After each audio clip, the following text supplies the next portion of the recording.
సుబ్రహ్మణ్యం ఆగు ప్లీజ్. ఆగు ప్లీజ్ ఆగు.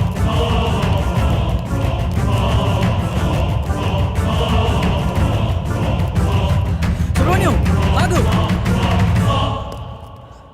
ఎవరు మీరు? మీతో మాకు పని ఉంది. కొద్దిసేపట్లో చనిపోయేవాడిని, నాతో మీకు పని ఏంటి? అది మీకు ఉపయోగపడేదే.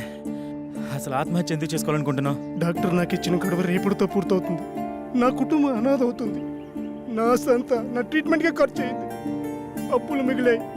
అందుకే నేను రేపు చనిపోతే ఎల్ఐసి మాత్రం వస్తుంది. అదే ఈ రోజు కాలు సార్ చనిపోతే ఈ ఎల్ఐసితో పాటు యాజమాన్యం కూడా ఎంతో కంతిస్తుంది. అందుకే మీ ఫ్యామిలీ నేను ఆదుకుంటాను. మీ అప్పులు మొత్తం తీర్చేస్తాను. నేనేం చేయాలో చెప్పండి. నీ ప్రాబ్లమ్స్ అన్ని ఈ రోజు నేను క్లియర్ చేసిన తర్వాత ఈ అడ్రస్కి రండి. అలా అతని ప్రాబ్లం క్లియర్ చేశాక డాక్టర్కి చెప్పాను. ఇప్పుడు మన కోసం అతన్ని చంపాలా? అతన్ని మనం చంపడం లేదు. అతను ఎక్కువసేపు బతకడని అతనికి తెలుసు. కాకపోతే ఇంతకుముందు ఇలాంటి యాగం చేసిన వాళ్ళు చిన్న మిస్టేక్ వల్ల మొత్తం అందరూ అగ్నికి ఆహుతైపోయారు. అందరూ ఇలా రండి.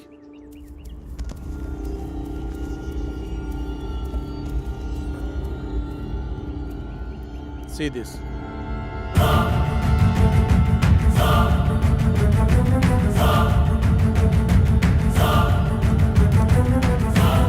సార్, ఇందాక లోనికి వెళ్ళిన వ్యక్తి తల పట్టుకుని కొట్టుకుంటున్నాడు సార్. పదండి లోపలికి.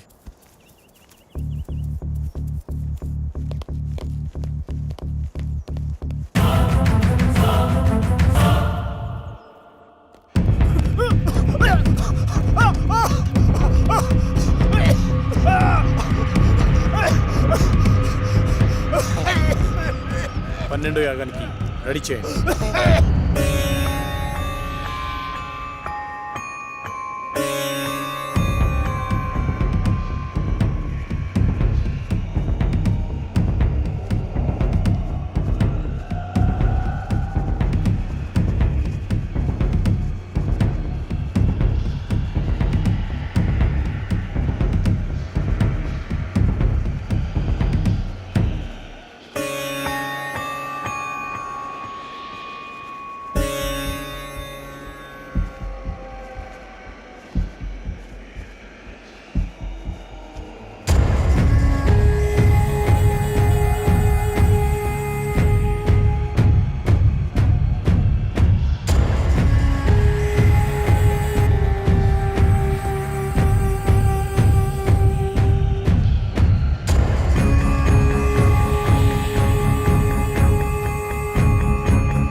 శాస్త్రి, ఆత్మతో ఉన్న ఈ బాటిల్ని తీసుకొని ఈరోజే అంతర్వేదాద్రికి బయలుదేరు. శాస్త్రి ఏడి కనిపించట్లేదు. మనకంటే ముందే యాగస్థలానికి వెళ్ళి అన్ని సిద్ధం చేస్తున్నాడు. ఇక్కడైతే మనల్ని కాపాడడానికి ఈ రక్షణ వలయం ఉంది. మరి బయటికి వెళ్తే పరిస్థితి ఏంటి డాక్టర్? దానికి ఒక మార్గం ఉంది, పదని చెప్తాను.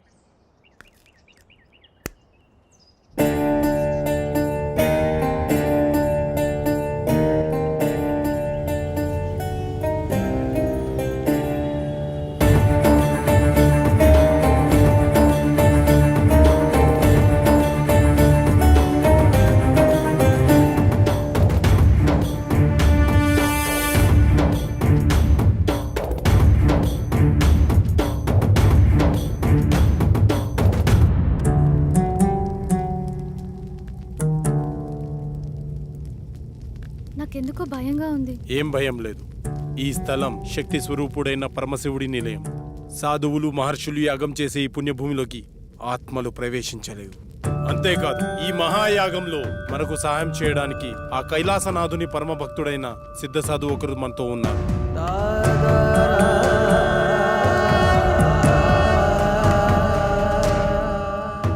గురువుగారికి నమస్కారం.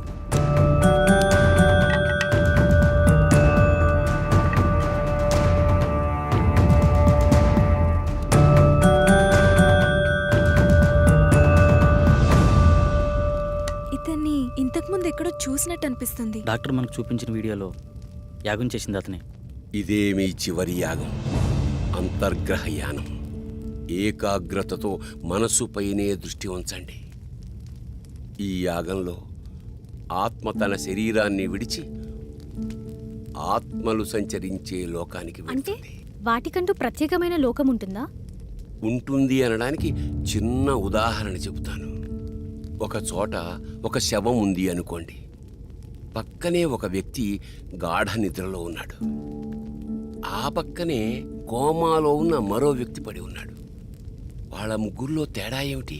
ఇద్దరు ప్రాణంతో ఉన్నారు, ఒకరు లేరు. ఇప్పుడు వాళ్ళ మధ్యలోకి ఒక సర్పం వచ్చిందనుకోండి. అప్పుడు వాళ్ళు ఏం చేస్తారు? ఏం చేస్తారు?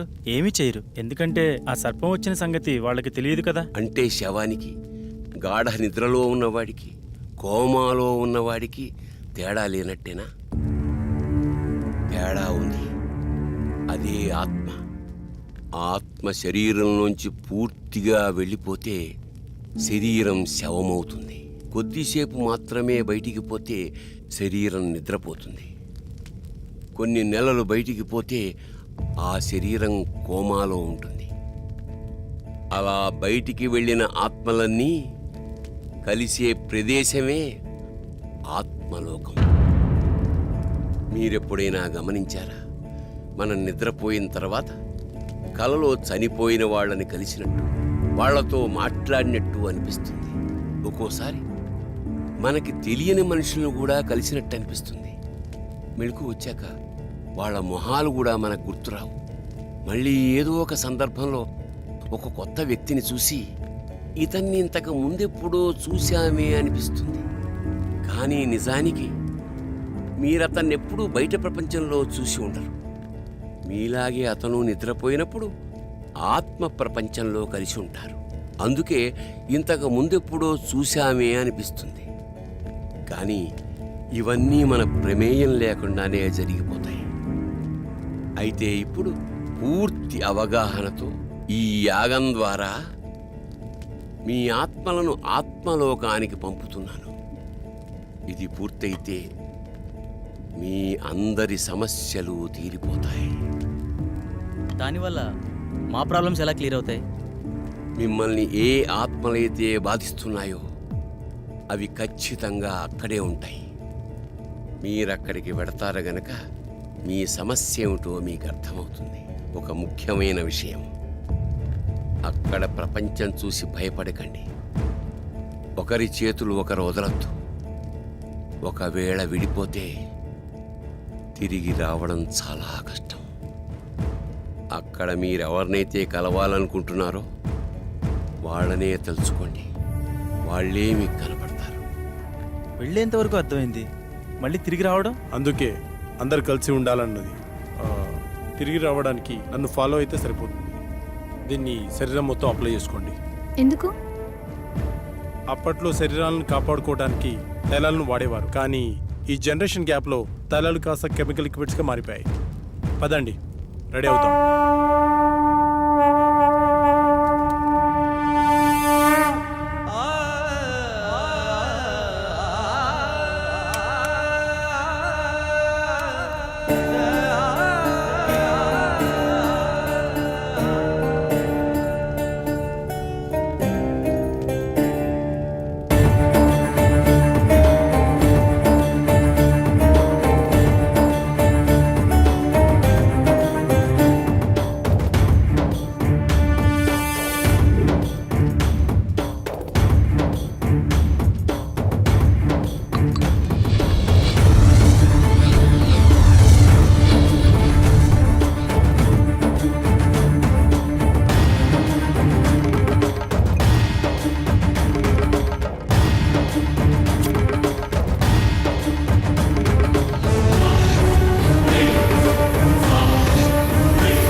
ఎవరినైతే కలవాలనుకుంటున్నారో వాళ్ళనే తలుచుకోండి, వాళ్ళే మీకు కనపడతారు. డాడీ, ఇహలోకాల్లో ఉన్నంత వరకే బంధాలు, ఇక్కడ కాదు.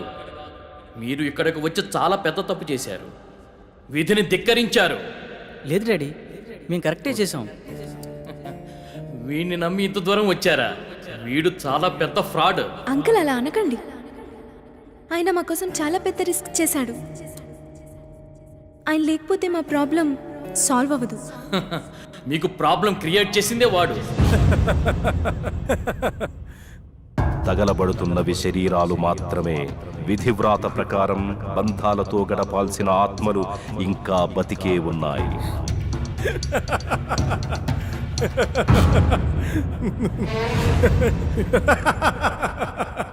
మీ అందరికీ ప్రాబ్లం క్రియేట్ చేసింది నేనే. మీరు ఇక్కడికి వచ్చేలా ప్లాన్ చేసింది కూడా నేనే.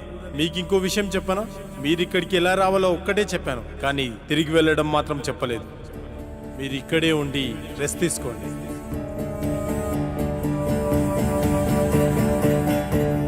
బాయ్.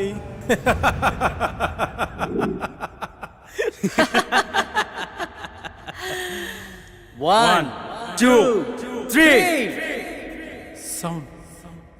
సౌండ్ వినిపించట్లేదు. ఏం జరుగుతుంది? ఇప్పుడు వెళ్ళేది మీరు కాదు, మేము. ఫస్ట్ టైం పాపారా మీద అటాక్ జరిగినప్పుడే నాకు డౌట్ వచ్చింది.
పాపారావు, తిని పట్టుకో.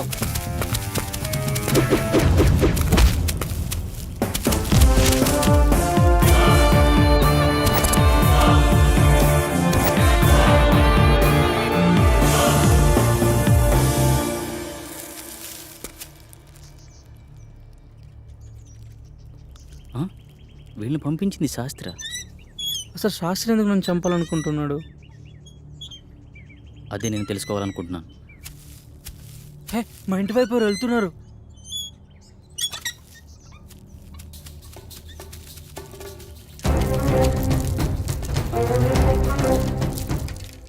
ఎవరు నువ్వు? ఏంటి తీసుకెళ్తున్నావు? తప్పు చేస్తున్నారు.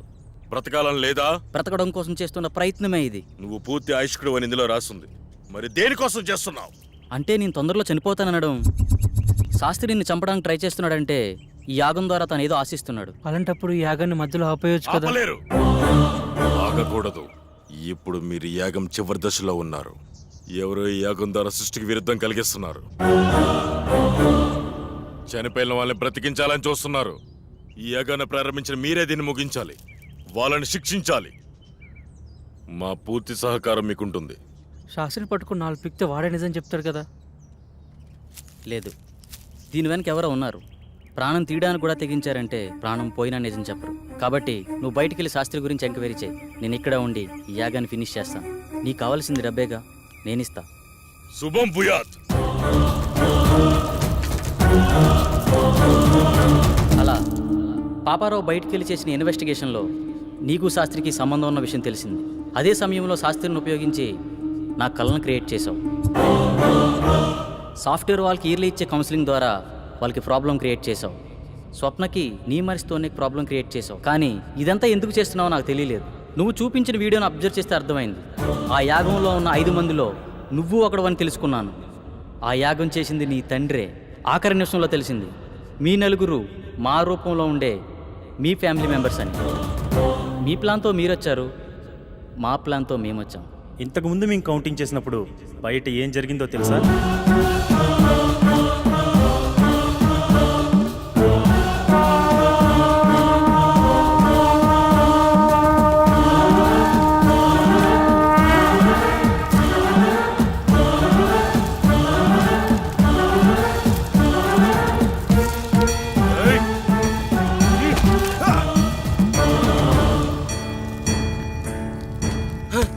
ఏమిటి అన్యాయం? ఏంటి? ఏం చేస్తున్నారు మీరు? ఎవరు మీరు? వద్దు వద్దు వద్దు వద్దు.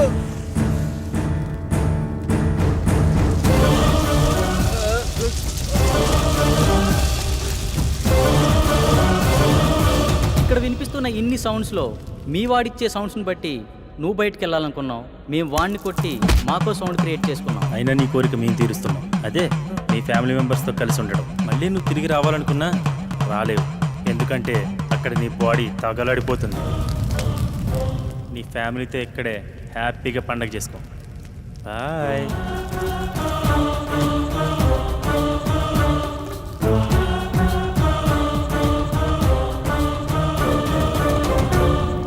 ఆ తాళపత్రాలు ఎలా ఇవ్వు.